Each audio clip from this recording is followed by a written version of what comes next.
Hartlik goeiemôre, mag die hierdie baie ryklik seën as sy wonderlike doel in die hart en lewe ook so bereik. Nou liewe vriende, dit mag dieselfde blom wees, maar die blom kan deur verskillende insekte bewoon word of gebruik word dan.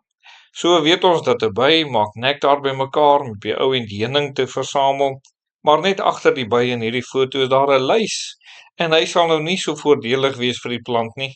Hy sal eerder skade doen aan die plant. En net so gebeur dit in ons lewe ook. Ons mag met baie dinge besig wees, maar ons moet sorg dat die dinge waarmee ons besig is tot voordeel is vir ons verhouding met die Here. Dat ons verhouding met die Here mag groei in wat ons ook al doen, dat dit daartoe sal lei dat ons nader aan die Here sal kom.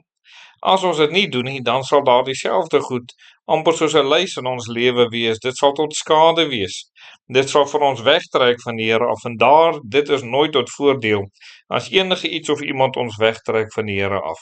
So mag u maar eerder soos 'n by wees en die beste uit elke deel in die lewe uithaal om die Here te verheerlik en mag die Here ook so vir u nader aan hom trek dan. So liewe vriende, ons wil vandag met u deel oor die uitdaging aan elkeen wat die woord bedien. Dit is nou nie net aan die dominees nie, dit is nou aan die kerkrade, dis aan die sonndagskoolpersoneel, dis aan daardie kinders van die Here wat 'n geleentheid kry om by die werk te open, of by die skool te open, of waar dit ook al mag wees, 'n geleentheid wat jy het om die woord van die Here te mag bedien. En nou is daar uitdagings wat sekerlik na vore kom om dit te doen vir die Here. En ons lees daarvan hoe Paulus aan Timoteus 3 dinge wat ons vanoggend vir u wil noem, wat Paulus aan Timoteus rig. En hy sê in 2 Timoteus 2 vers 15, lê jou daarop toe om jou beproef voor God te stel as 'n werker wat hom nie hoef te skaam nie, wat die woord van die waarheid regsny. So hier is ons die eerste saak dan, dit moet iemand wees wat hulle nie skaam om vir die Here te werk nie, en nie voor mense nie, maar voor die Here, om waarlik te sê ek het my beste vir die Here gedoen, my beste vir die Here gegee dan, en dit sal daartoe bydra dat ons die woord van die waarheid sal regsny, nie dit sal versag nie dit ekstra skerp sal maak nie, maar dit reg sal oordra soos die woord van God dit vir ons ook wys en leer dan. Die tweede wat daar is, liewe vriende, is in 2 Timoteus 4 vers 2 en 3 wat sê, verkondig die woord, hou aantydig en ontydig weerlê, bestraf, vermaan in alle lankmoedigheid en lering. So hier is sekerlik die uitdaging om altyd die woord van die Here te verkondig, of daar nou baie of min mense in die kerk is, of baie of min mense by die sondagskool opdag, maak nie saak van die getalle nie, wees jy getrou, verkondig jy die woord, hou aan om dit te doen dan. En dan sê vers 3 hierdie groot saak, hy sê, want daar sal 'n tyd wees wanneer hulle die gesonde leer nie sal verdra nie, maar omdat hulle in die gehoor gestreel wil wees vir hulle menigte leraars sal versamel volgens hulle eie begeerlikhede. So liewe vriende, ek vra die vraag, het daardie tyd aangebreek? Leef ons nou in daardie tyd dat mense die gesonde leer nie meer kan verdra nie?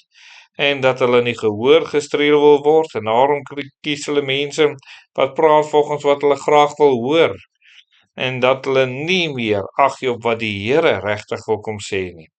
Die laaste is, liewe vriende, daar in 1 Timoteus 6 vers 11 en 12, hy sê, maar jy man van God, vlug van hierdie dinge weg, jaag na geregtigheid, godsaligheid, geloof, liefde, lydsaamheid, sagmoedigheid.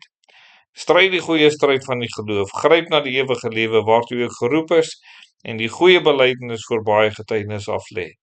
So die uitdaging aan elkeen wat die woord van die Here bedien, is sekerlik dit om 'n lewe te leef, wat daarvan getuig dat dit wat ek praat, dit wat ek sê, dit wat die woord wat ek oordra, is 'n werklikheid en 'n realiteit in my lewe, en dat ek so tot eer van die Here kan leef dan ook.